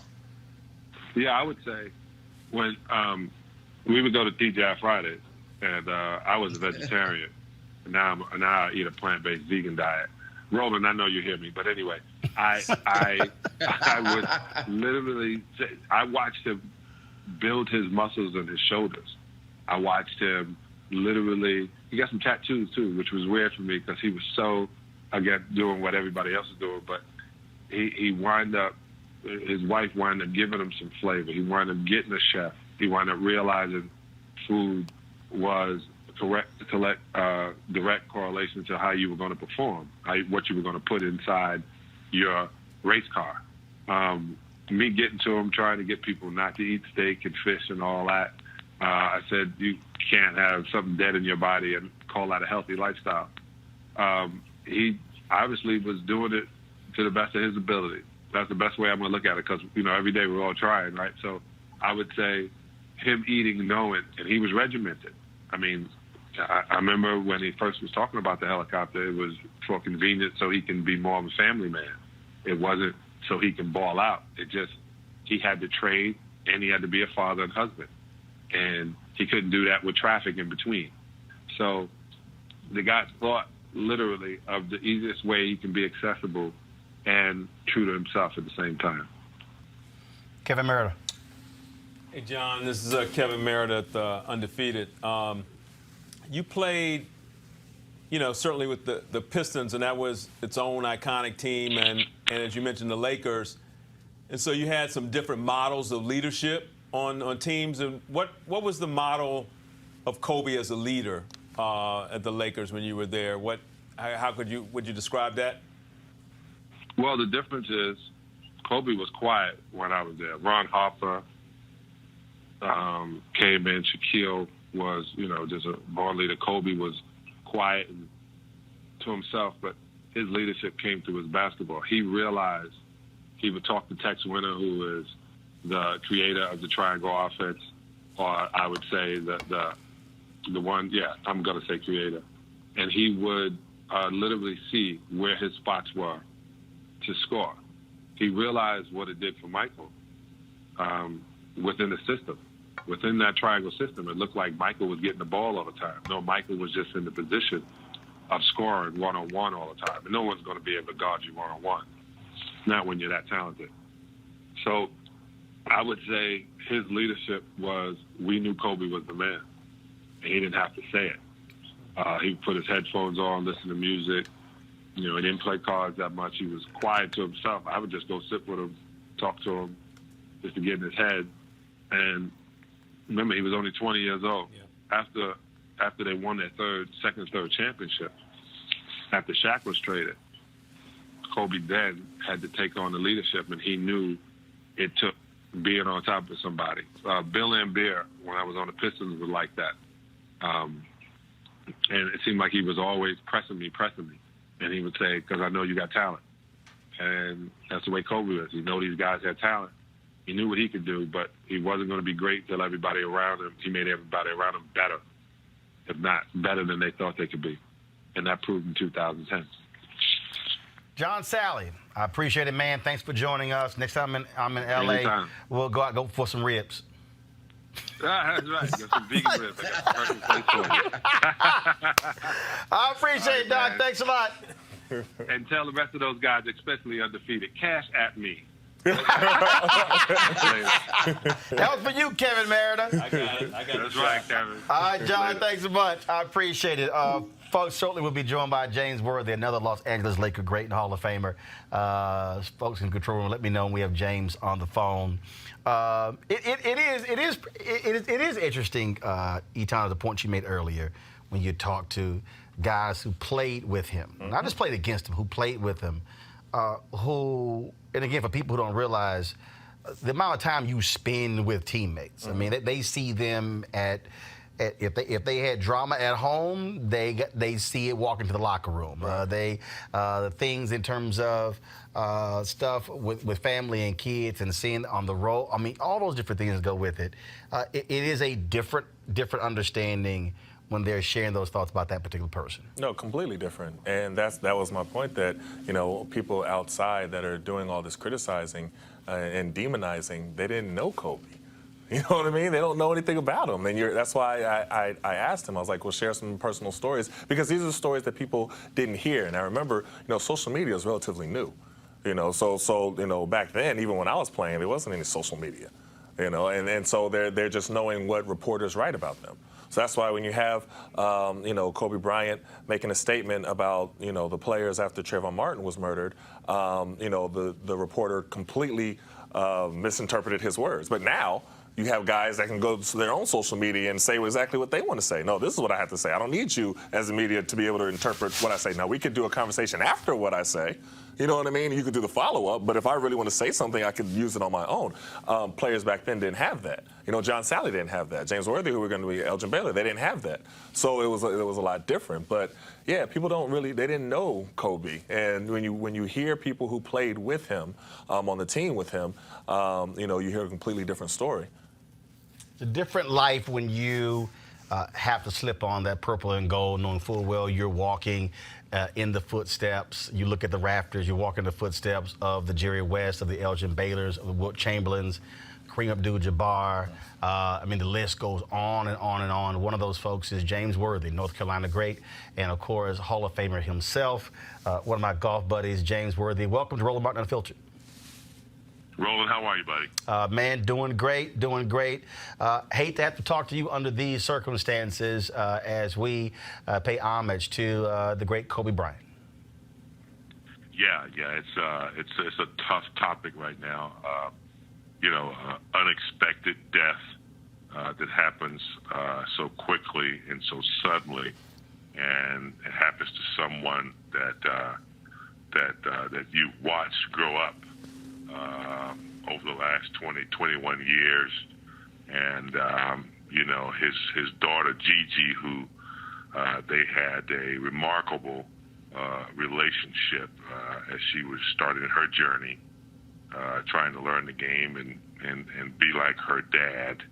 And then, of course, the other families involved in this tragic situation. It's just something you don't expect.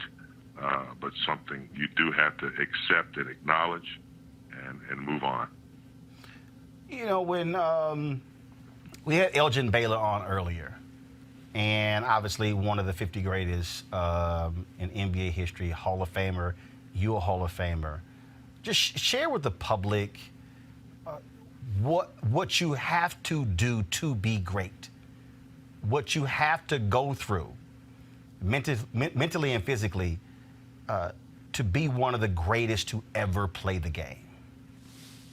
Yeah, I think once you set your mind, as did Kobe. I mean, Kobe had a vision, and he followed it. And, you know, once you set that goal, I mean, you have to set that seed in your mind that no one's going to deny you that opportunity. And followed by that is a remarkable, you know, discipline and commitment to the craft and sacrifices.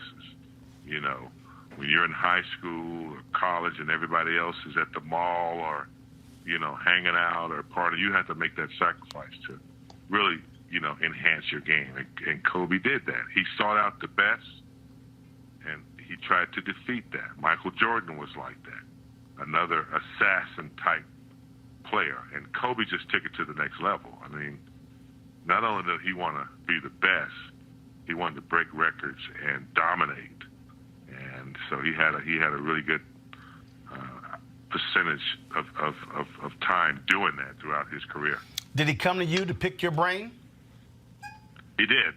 I remember Kobe as a rookie, and I was also a rookie, Roland. I was a rookie in the broadcast business, and I remember my first interview with Kobe, and he was, yes, sir, no, sir, Mr. Word, and I had to remind him that he didn't have to do that.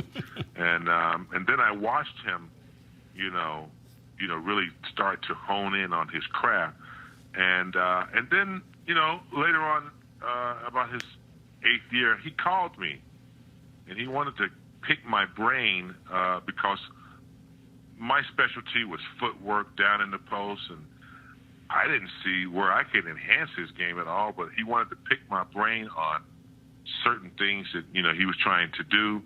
And then later on, when Byron Scott was coaching and I was helping Byron with some of the big men, again, he would call on you to try to pick your brain about stuff that he was already great at. So he never stopped learning. And that was something that was just really fascinating. Up until his 17th or 18th year, he was still, figuring out what he could get from Akeem Olajuwon, what he could learn from James Worthy, how he could, learn from some of the great players that he, picked their brain. So, yeah, he was constantly trying to get better and trying to, have an edge. I'm joined here by Kevin Merida, Etan Thomas, Roy Johnson. Each one of them got a question for you. Kevin, you go first. Well, you're one of the legends, James. Magic had said earlier that he thought Kobe was the greatest Laker of all time. I wonder where you saw Kobe and how you evaluated him in the Laker pantheon, because you guys got your own Hall of Fame. Yeah.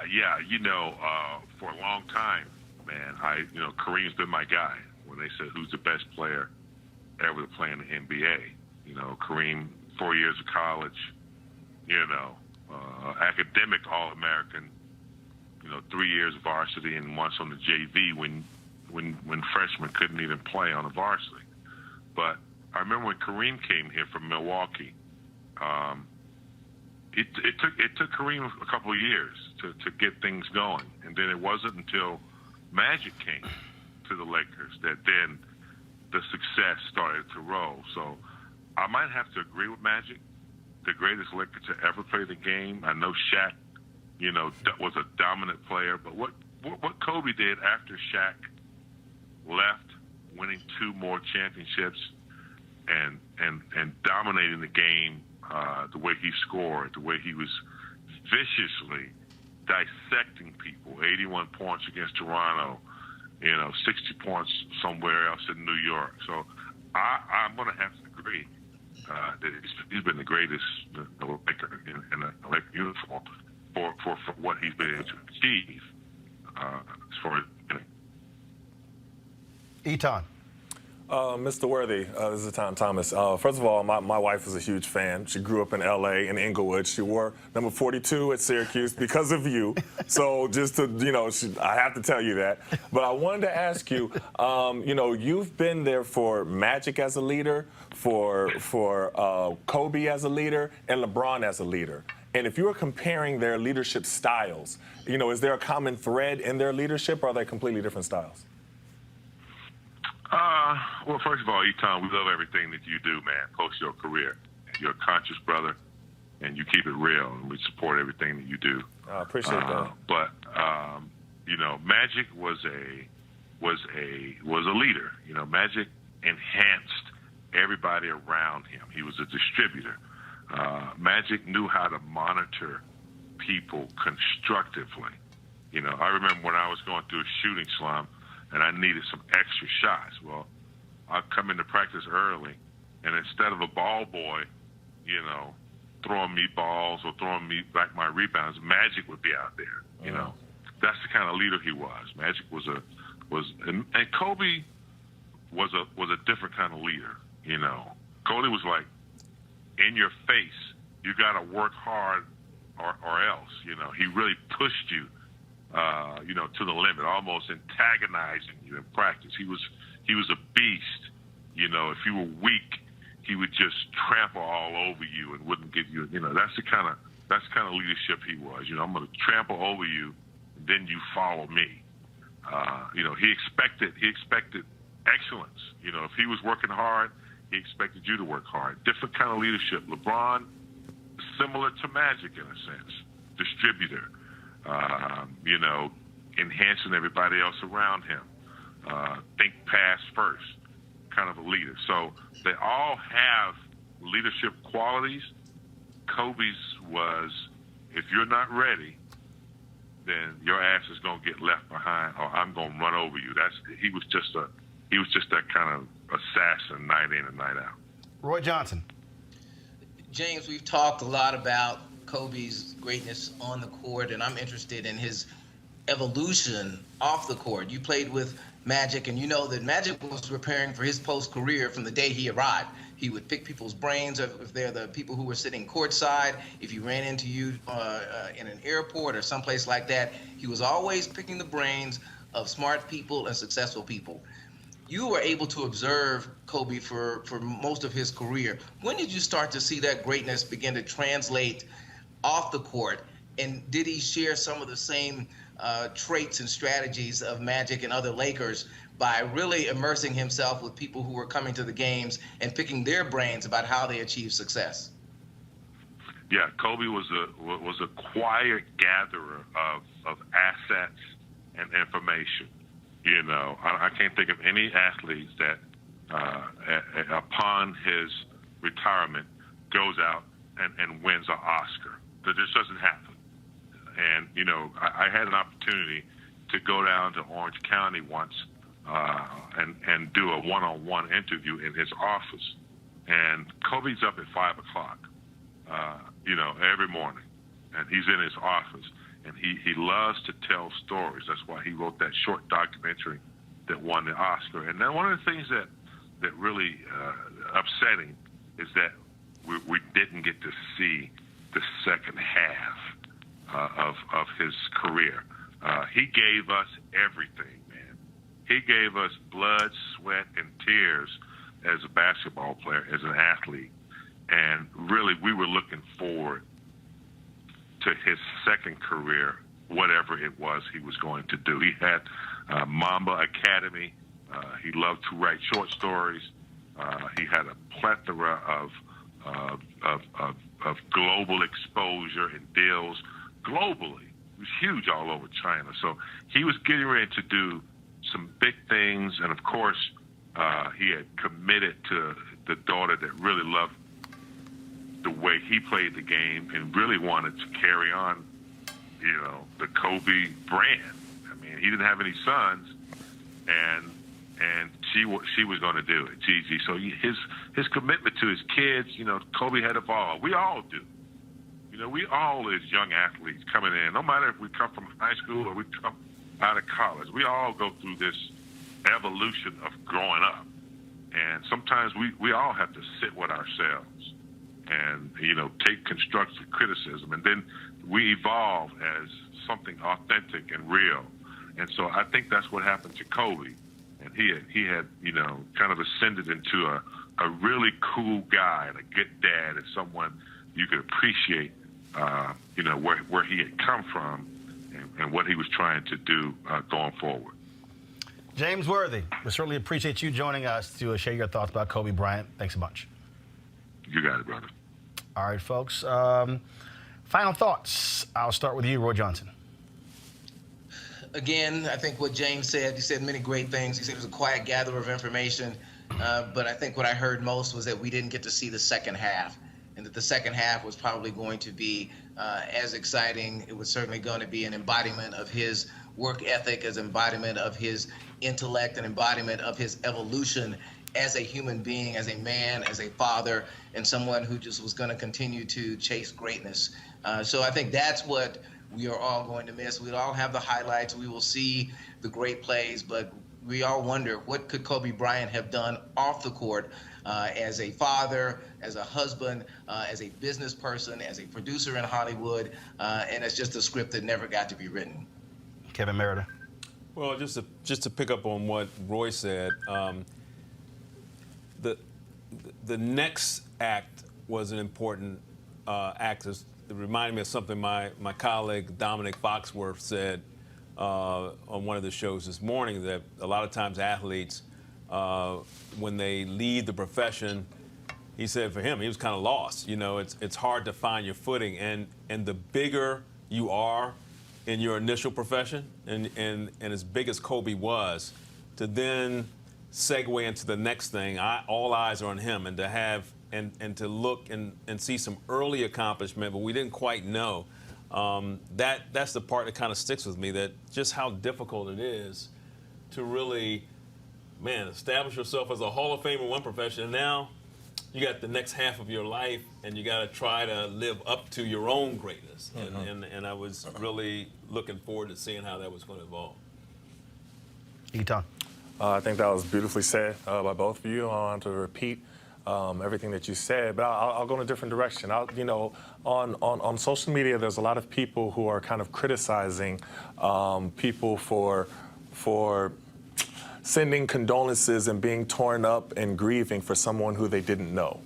And, so I would say to them, keep that same energy when you lose a loved one, and, you're asking social media to pray for you and pray for your family, who people also don't know.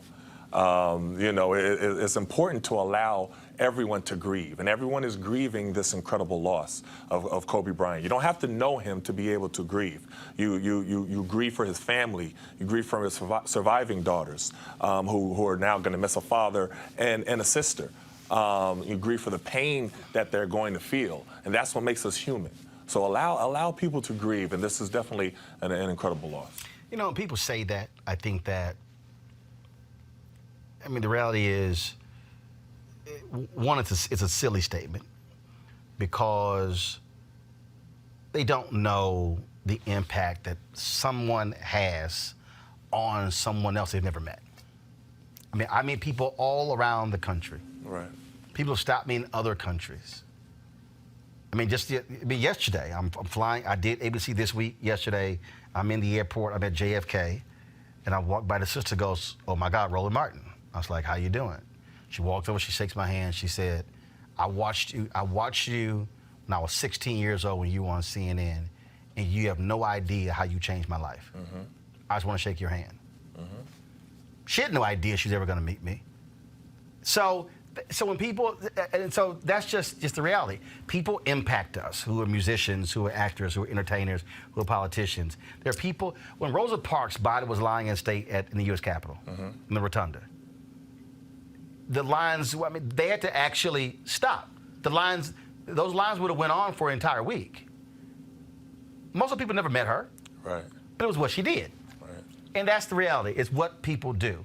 I was, when you talk, I was just looking at a video on Twitter. Ice Cube said when he heard the news, he first thing he did was text Kobe to see if he texted him back. And I always talk about this all the time, that when someone passes, do you delete their numbers out of your phone? So Dick Gregory passed, but I still got Dick Gregory's number on my phone. Other people have done the same thing. I sent this text today, and it was just because I hadn't posted it, but I sent this text today to Kobe's number, and it was and obviously he passes away. Cell phones with him, but it also is a way for you to still remember somebody. Go ahead, Henry. And it was simple as this: rest in peace, my brother. Real simple. And it doesn't matter if you only had one conversation or more, but you still appreciate who somebody is and what they have done in their life and how they've touched people. We've talked about how he was a tremendous family man, and I want to end the show with this compilation that we put together about Kobe and his family. We'll certainly be covering this story, talking to many others over the next week who knew him, who worked with him, to get their thoughts. We'll be doing so. Folks have been hitting me up who we couldn't reach today, who'll be coming on. I certainly want to thank Elgin Baylor and James Worthy and John Sally, as well as Jamal and Mark Spears. We had Jamel Hill, but she had to go on assignment, so we'll try to get her tomorrow. I want to thank Eton and Kevin and Roy Johnson as well for sharing their thoughts and reflections on the great Kobe Bryant, passed away yesterday at the age of 41, along with his daughter Gigi and 7 others in a tragic helicopter crash there in Los Angeles. Folks are still trying to get details of what happened. NTSB, as well as the FBI and others, are still investigating. Hopefully we'll know exactly what took place. But we wanted to end this tribute to Kobe Bryant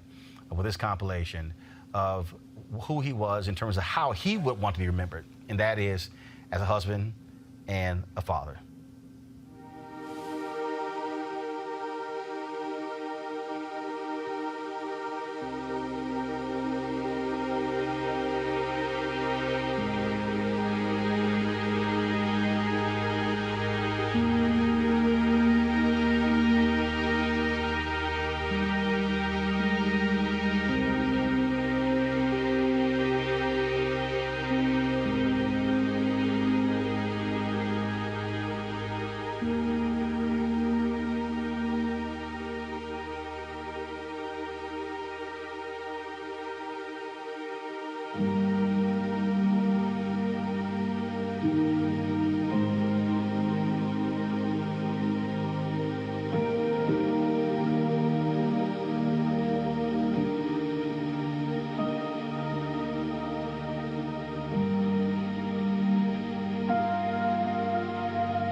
You want to check out Roland Martin Unfiltered? YouTube.com/Roland S. Martin. And subscribe to our YouTube channel. There's only one daily digital show out here that keeps it black and keep it real. It's Roland Martin Unfiltered. See that name right there? Roland Martin Unfiltered. Like, share, and subscribe to our YouTube channel. That's YouTube.com/Roland S. Martin. And don't forget to turn on your notifications so when we go live, you'll know it. You want to support Roland Martin Unfiltered? Be sure to join our Bring the Funk fan club. Every dollar that you give to us supports our daily digital show. There's only one daily digital show out here that keeps it black and keep it real. It's Roland Martin Unfiltered. Support the Roland Martin Unfiltered daily digital show by going to RolandMartinUnfiltered.com. Our goal is to get 20,000 of our fans contributing $50 each for the whole year. You can make this possible. RolandMartinUnfiltered.com. This is Diala Riddle, and you're watching Roland Martin Unfiltered. Stay woke. This is Director X, the director of Superfly on the red carpet, or the black carpet, and you're watching Roland Martin Unfiltered. Yo, what up, y'all? This is Jay Ellis, and you're watching Roland Martin Unfiltered. Hi, I'm Chaley Rose, and you're watching Roland Martin Unfiltered. I'm Lex Scott Davis, and you are watching Roland Martin Unfiltered. Hey, what's up, y'all? It's your boy Jacob Lattimore, and you're now watching Roland Martin right now.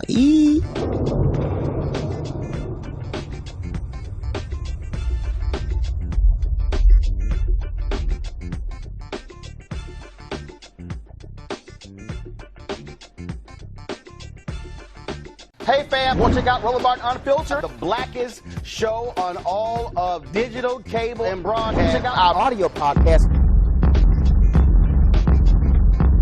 There's only one daily digital show out here that keeps it black and keep it real. It's Roland Martin Unfiltered. Press play. Martin.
You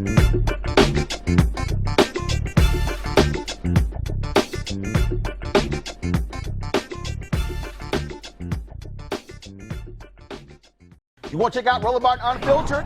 YouTube.com/Roland S. Martin. And subscribe to our YouTube channel. There's only one daily digital show out here that keeps it black and keep it real. It's Roland Martin Unfiltered. See that name right there? Roland Martin Unfiltered. Like, share, and subscribe to our YouTube channel. That's YouTube.com/Roland S. Martin. And don't forget to turn on your notifications so when we go live, you'll know it. Hey everybody, this is Sherry Shepherd. You're watching Roland Martin Unfiltered, and while he's doing Unfiltered, I'm practicing the wobble. Yes, I am. Because Roland Martin's the one, he will do it backwards, he will do it on the side. He messes everybody up when he gets into the wobble, because he doesn't know how to do it, so he does it backwards. And it messes me up every single time. So, I'm working on it. I got it. You got Roland Martin. Hi, my name is LaToya Luckett, and you're watching Roland Martin Unfiltered. What's going on, everybody? It's your boy Mac Wiles, and you are watching Roland Martin Unfiltered. What's up, y'all? It's Ryan Destiny, and you're watching Roland Martin Unfiltered. What up, Lana Well, and you are watching Roland Martin Unfiltered.